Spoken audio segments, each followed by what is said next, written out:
Welcome back to EMplify, the podcast corollary to EB Medicine's emergency medicine practice. I'm Jeff Nusbaum and I'm back with my co-host Nachi Gupta.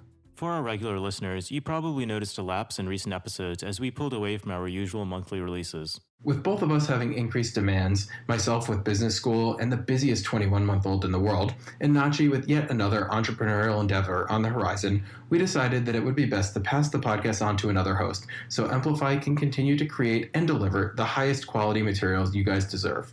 We've obviously really enjoyed creating this podcast and working closely with EB Medicine to produce it. We're deeply appreciative of you, our listeners, and your wonderful feedback and comments over the years. Without you, there would be no point in us working so hard on this. And keep the feedback coming as we hand the reins over to Dr. Sam Ashu as the new host of EMplify. Dr. Ashu is an emergency physician based out of the Tallahassee, Florida area with a keen interest in informatics who's been featured on several other podcasts you may have heard. We can't think of a better person to take over for EMplify. I'm sure you all really like him and the content he produces. And with that, let's get started on our final scheduled episode of EMplify.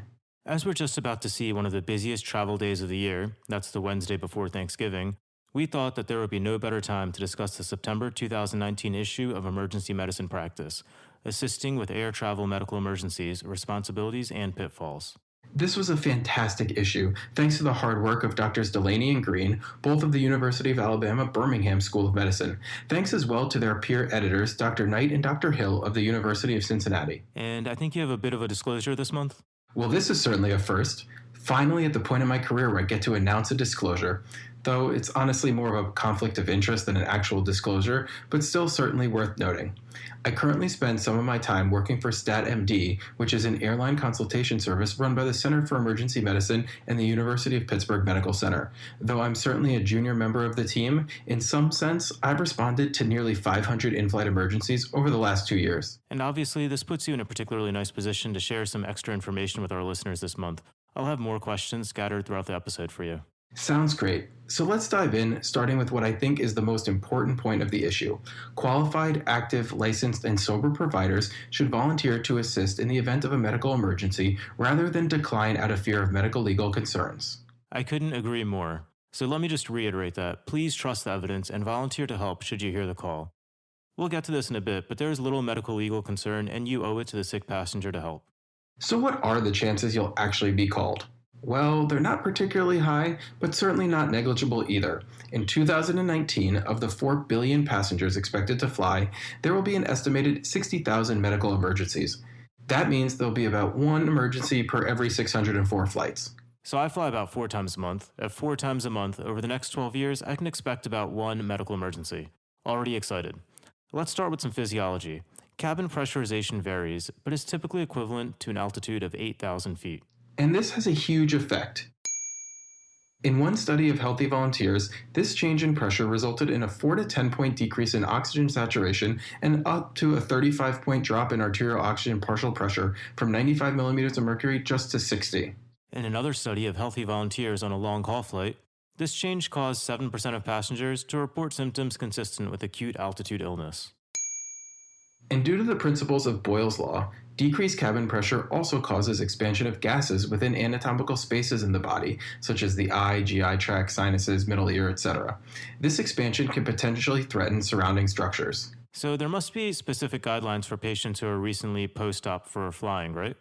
There certainly are, but I don't think we need to get into the weeds on this one since nobody listening will likely be doing pre-flight screenings. I think one thing to remember here is that though cabins are pressurized to several thousand feet, they can be pressurized even further if necessary. The airlines don't do this because it takes a tremendous quantity of fuel to do so, but if pressurization will defer diversion, this option may pique their interest. Though an anecdote, the only time I've ever suggested it is on a flight for someone recent post-op eye surgery who went blind mid-flight. We pressurized the cabin from 8,000 to 4,000 feet, and then finally to sea level, and his vision spontaneously returned. Pretty cool stuff. But getting back to the text, next we have air quality. Only 50% of in-flight air is recirculated. All of the flow is compartmentalized between sections of rows, and all the air is run through a HEPA filter. The authors note that the air is actually comparable to that of an operating room. Then why are people always getting sick after flying? Well, it's hard to prove, but experts believe that most post-flight respiratory illnesses are likely caused by exposure to fomites on high-risk surfaces of airplanes and throughout the airport, like the trays on the back of your seat. Interesting. It's also worth noting that the air is quite dry, though this is unlikely to produce any clinically significant effects. Most of the dehydration that occurs is more likely due to inadequate water intake and excess caffeine and alcohol consumption, depending on the time of day, of course. Don't judge. Even though it may be 8 a.m., some of our night shift locums friends may prefer an airport cocktail after a long week away. Oh, I'm not judging. Facts only over here. Anyway, let's move on to a little epidemiology. Syncope and cardiac events account for a large proportion of in-flight emergencies, with cardiac events occurring for the largest percentage of diversions. GI, endocrine, and respiratory emergencies follow syncope and cardiac events, with specific percentages varying based on which study you look at. Thankfully, obstetric emergencies are relatively rare, accounting for less than 0.1% of all emergencies. And lastly, trauma and substance abuse related complaints have also been reported, but represent only a small percentage of in-flight emergencies. I think that covers the main pathologies you might encounter. Next, we should touch upon the actual responders. Physicians reportedly respond 44% of the time, followed by nurses at 20%, and EMS providers at about 4%. Interestingly, despite physicians being there only 44% of the time, they're involved in the care for over 70% of diversions. It might seem crazy, but that's definitely been my experience. Many physicians, especially non-ED physicians, are not familiar with caring for the acutely ill patient. Additionally, many physicians are very uncomfortable actually witnessing someone syncopize right before their eyes and then immediately checking their vital signs and finding the passenger to be bradycardic and hypotensive, as is the case with many patients immediately after a vasovagal syncopal episode. I cannot tell you how many times we get called by pilots considering diversion based on a physician's request, only to have the symptoms completely resolve in just 10 minutes with no serious interventions. Be patient. This is a common in-flight pathology. And your experience has not failed you. Data from your own group show that 31% of cases resolved before arrival. Even in cases where EMS was requested, patients were only transported 37% of the time, and of those, only 8% were actually admitted for further workup. Death is also a very rare phenomena, occurring in approximately 3 out of every 1,000 cases. Alright, so let's move on to the actual logistics of responding. Each airline has its own protocols and policies with respect to medical responders. Some will require credentials, others may not. In some instances, you may be the first responder. In others, the flight crew may have already been in contact with their ground-based medical control. In terms of supplies, the FAA requires an emergency medical kit and an AED on all commercial flights. These kits can only be opened under the direction from a medical professional on the ground or on board. And while airlines may add additional drugs at their discretion, the FAA mandates certain supplies. You can remember these supplies by thinking of the 5 A's: asthma, allergy, altered mental status, ACS, and ACLS. The 5 A's should help you remember the bronchodilators, epinephrine, antihistamine, dextrose, nitroglycerin, aspirin, and lidocaine as the only antiarrhythmic typically available. Of course, there are also gloves, an IV start kit, and a few other basic supplies. And AEDs, which are required, have been so since 2001. Amazingly, when a shock was delivered in flight, 40% survived to hospital discharge with a good outcome. Just as on the ground, witness arrests with shockable rhythms do very well with good BLS care alone. And lastly, airlines also have a portable oxygen tank in addition to the emergency oxygen that is stored in the event of cabin depressurization. The exact quantity varies by flight, but portable cylinders are certainly available. Next, we have to talk about a topic that I'm sure most of you have wondered about. What are the medical legal risks of intervening? As with most incidents of concern over medical legal risk, we really shouldn't be too concerned over the potential legal ramifications. Though we'll get into the specifics, the short answer is that you should definitely volunteer your services. There are lots of protections in place, with a paucity of case reports of legal action against medical volunteers who volunteer in flight. Perhaps most important, remember that ultimately the captain is in charge and you are functioning in a strictly advisory capacity.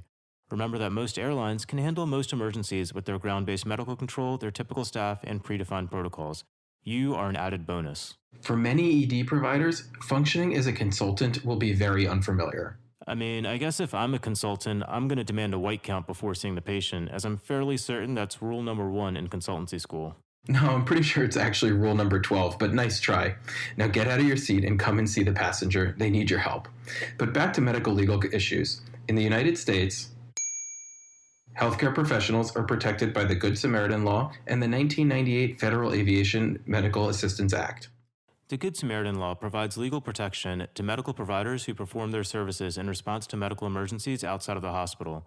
The exact verbiage of the law differs from state to state, but all 50 states have some version of it in their legislation. Similarly, the Aviation Medical Assistance Act applies to, quote, medically qualified individuals and offers broad medical legal protections to the airlines in the event that a medical volunteer is accused of malpractice, as well as to the medical providers who respond to an in-flight emergency. More specifically, the Act states that, quote, an individual shall not be liable for damages arising out of the acts or omissions of the individual in providing or attempting to provide assistance in the case of an in-flight medical emergency, unless the individual, while rendering such assistance, is guilty of gross negligence or willful misconduct. That's a bit of a mouthful and almost certainly a run-on sentence, but basically you need to remember that the AMAA protects you from everything shy of gross negligence.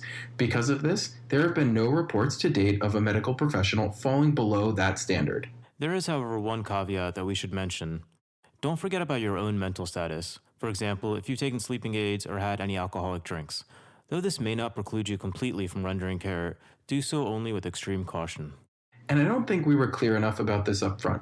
Up until this point, we've been mostly talking about US-based flights on US carriers. Flights run by international airlines are a somewhat different ballgame for a number of reasons. First, medication kits will vary widely. Many will carry medications similar to those mandated by the FDA, but there certainly are no international standards.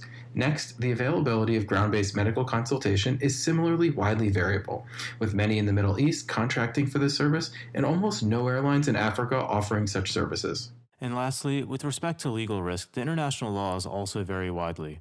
According to French law, for example, a French physician who does not volunteer may be committing willful negligence. Similar laws exist in Germany, Australia, and Canada. However, proving you were there and refused to provide care, that could be quite difficult. Lastly, it's unclear to determine which country's laws apply when. For example, is it the sending country's laws, the receiving country's laws, or the country whose airspace you're currently in? All excellent points. Next, we're moving to my favorite topic of the article, diversion. This is a tremendously complicated topic, and I think the authors handled it really well. Remember, the decision to divert is multifactorial, and you are only there to communicate your medical opinion about the passenger. Leave the decision for diversion up to the flight crew. I cannot stress this enough. Getting on the radio with the pilot in ground-based medical control and demanding a diversion is often very unhelpful and simply not the right approach and can really be quite costly. All of this is so interesting. I can't believe you do this for a living and divert planes. Can you go into a bit more detail about everything the pilot considers when they're thinking about diverting? So there's really quite a bit to get into, but I can touch on some of the main considerations. I think first you need to understand that the decision is made by the pilot, the ground-based medical control, the airline's operations, and dispatchers as well. You also need to consider the medical needs of the passenger. Can he or she be temporized to get you to the destination? Is there a suitable airport for diversion with an accessible local hospital with all the required resources? Logistically, you need to find an airport that can not only safely accommodate the plane you are on, but also one in which the airline can actually refuel and guarantee that the passengers and crew are safe there. Remember that if you're on an A380, there are only so many airports with runways long enough for a safe landing. Fun fact, planes also take off heavy, with tons of fuel that will be burned prior to landing. So say you were to take off from London bound for the United States. To turn around and land back in London Heathrow just after takeoff, you may have to dump literally thousands of gallons of fuel to get the plane to a safe weight for landing. Alternatively, you may have to fly in circles for some time to burn fuel off in planes that aren't capable of dumping. A heavy landing necessitates a thorough maintenance overhaul of the landing gear and can cost the airlines not only money but significant time, which is equally if not more valuable than actual money. And speaking of cost, while exact costs are unknown, one airline estimates that the cost can be as high as $600,000.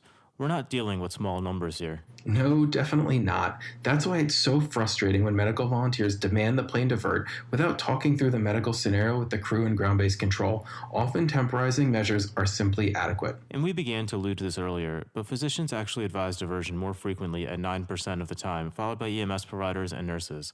When the airlines are left to their own means, they divert at rates roughly half that, at just 5% of the time. At $500,000 for some of these diversions and an overall very low level of morbidity and mortality, a 50% reduction amounts to massive savings for possibly no clinical difference. I can't stress this enough. You're a consultant helping the captain in the ground-based medical control come to the most appropriate plan of action. When your advice causes the airlines to deviate from their standard protocols, that's where they potentially run into trouble. And there are two controversies to discuss this month, and I actually think they're extremely pertinent. The first one relates to using personal medication or medications from other passengers. Given the relative paucity of medications in most airline medical kits, it may occur to you that someone else may have a helpful medication on board. While there's no strict rule against this, it could result in an increased level of scrutiny if there is an adverse event, so consider this a last resort. The next controversy to discuss is the issue of gifts from the airlines. There is a widespread belief that accepting gifts from the airlines would void legal protections. To date, there is ample airlines-based data to suggest that medical providers' legal protections are not negated in the event that the airline wanted to reward a medical volunteer. Additionally, there are no reported cases of providers losing medical protection for receiving compensation for their services in flight. Interestingly, some international carriers even offer points or other bonuses for registering as a medical volunteer. While I'm hesitant to call this controversy a myth, it seems like there really isn't much evidence to support it. Agreed. Don't expect a gift, but if you do receive one, you can keep it and enjoy it without concern for your legal protections. Alright, so that wraps up the new material for this special edition of EMplify. Let's close out with some key points and clinical pearls. Aircraft cabins are typically pressurized to about 8,000 feet, resulting in a 4 to 10 point drop in oxygen saturation in healthy adults, as well as myalgias, fatigue, and generalized discomfort on long-haul flights. Only 50% of cabin air is recirculated. When recirculated, it's subject to HEPA filtration, which is adequate to prevent infection by airborne pathogens, but not the infectious respiratory viruses that are spread by droplets. Dehydration on long-haul flights is likely due to inadequate water intake and the increased use of diuretics such as caffeine and alcohol. There is about one in-flight emergency per 11,000 passengers, or 1 in 604 flights. Syncope and cardiac events are the most common, followed by GI, respiratory, and neurologic events. Most in-flight emergencies are minor. When EMS is requested upon arrival, roughly 1/3 are transported and less than 10% are admitted, with mortality estimated at 0.3% of cases. AEDs are required on all US-based flights. Airlines have a limited supply of supplemental oxygen for use in medical emergencies, in addition to that provided to the entire plane in the event that the cabin becomes depressurized. All US airlines have some form of ground-based medical assistance. Ultimately, any decisions are the responsibility of the pilot in command. Medical volunteers function in a strictly advisory capacity. Medical volunteers are protected by both the Good Samaritan Law and the 1998 Aviation Medical Assistance Act. The Aviation Medical Assistance Act protects medically qualified individuals unless they are guilty of gross negligence or willful misconduct. International laws and protections vary widely. In some European countries, for a physician to not offer their services during an in-flight emergency may constitute willful negligence. The decision to divert is multifactorial and can cost as much as $600,000 in certain circumstances. When physicians and EMS providers respond to an in-flight emergency, diversion rates are nearly double that of when the airlines work solely with their ground-based medical support, increasing diversion events from 5 to 9%. It's largely a myth that accepting any gift or payment after responding to an in-flight emergency would void your legal protection. The AMAA has no language regarding compensation, and to date, there are no such reported cases of lost legal protection. And that's the end of this month's episode of EMplify, assisting with air travel medical emergencies. This also marks the end of our run as your hosts. Over the past 3 years, we've thoroughly enjoyed hosting EMplify and having the unique opportunity to share high-quality evidence-based medicine with you all. As healthcare continues to move towards a quality over quantity paradigm, understanding evidence-based practice will be increasingly more important. And we thank you all for giving us your ears and your time to help hone your clinical practice. Naturally, a big thanks also goes out to all of the contributors to emergency medicine practice, authors, peer reviewers, and of course the kind and thoughtful staff at EB Medicine. And we have no doubt that Dr. Shu, who will be taking over shortly, will keep you on the edge of your seat as he brings new material to you. Couldn't be more excited for him to be our successor. As always, additional materials are available on our website for emergency medicine practice subscribers. If you're not a subscriber, consider joining today. You can find out more at ebmedicine.net/subscribe. Subscribers get in-depth articles on hundreds of emergency medicine topics, concise summaries of the articles, calculators and risk scores, and CME credit. You'll also get enhanced access to the podcast, including any images and tables mentioned. PAs and NPs, make sure to use the code APP4 at checkout to save 50%. You heard throughout the episode corresponds to answers to the CME questions. Lastly, be sure to find us on iTunes and rate us and leave comments there. You can also email us directly at emplify@ebmedicine.net.